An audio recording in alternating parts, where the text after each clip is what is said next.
Hello friends, in previous video we have learned about the semantic and non-semantic elements. So now we will use the semantic elements to make some layout. So here we have the semantic elements like header, footer, section, aside, navigation, body tag, main, address. So we will use these elements to create a web layout.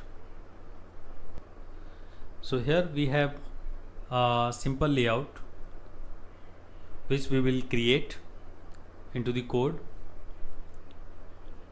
So this layout has header section, footer section and a side section and the some main section with some heading and some text. So let's write some code for this layout. Okay friends, here I have written the code for the layout for saving the time. These are the styling for those elements and here our HTML code. So let's see one by one. So our layout is looking like this on the browser. This is the header section, footer section and our middle section divided into two sections. It's a side and the right section with heading and some text. So let's start with header. So this header text has a heading text and border and some height. So let's see in code. So we have header tag for the specific header element and I also given the heading for the text. So let's see styling for the header. Here is the header. I have given the height 100 pixel and width 100% and border 1 pixel solid and green color and text align is center. As you can see, text align is center and border green color and the height and width 100%. Same as I have given the footer. This footer element has h1 heading with the text footer. So let's see the styling for footer. Width 100%, height 100 pixel, text line center and the border with black color. Here is a border black color and the height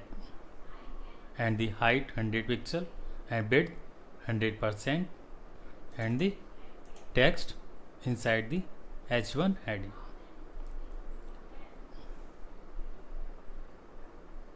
And now let's see the middle section. So here I have a middle section with two parts. One is aside and second is article. So this middle section has two parts. One is aside and second is article. This one. So a side section has only text with heading and the right section article has the heading and text. So here you can see a side has h1 heading with the text and article element has heading and text. So let's see the styling for these section, aside and article. This is our section middle part. So here I have given the display flex. Flex means flexible. So all the child element of this section will behave like a flexible elements. And aside and article, both element has some common properties, so we can write the common properties like this: aside, comma, and article. So here I have given the border, it's a blue, and the height 400 pixel for both section, aside and article. And the box sizing, border box. Box sizing, border box property collapse the border width and the margin and padding inside the actual width of the element. So you will learn more about the box sizing property in CSS, and also given the padding 15 pixel for making the space around the content. Here you can see it's a 15 pixel spacing both sides. And aside also have some other properties rather than article, like width 200 pixel. So aside has only 200 pixel width, and margin right is creating the spacing between both elements. And text align center, and here you can see it's a text has been aligned into the center. Same as article has width. So here this is the special property for the width. It's a calci, means calculation. So let's see how this property is calculating the width for the article element.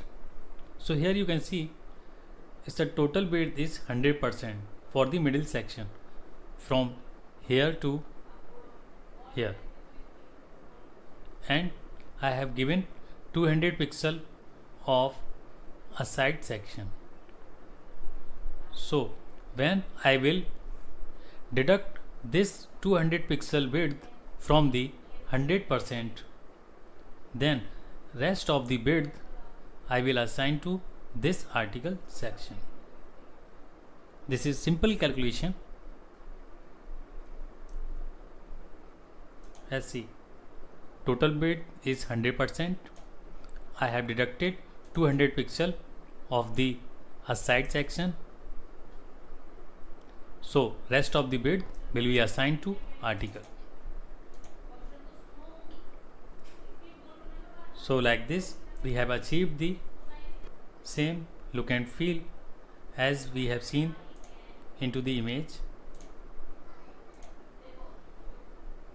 So friends, we have learned about the semantic elements, how we can use these meaningful elements into the HTML.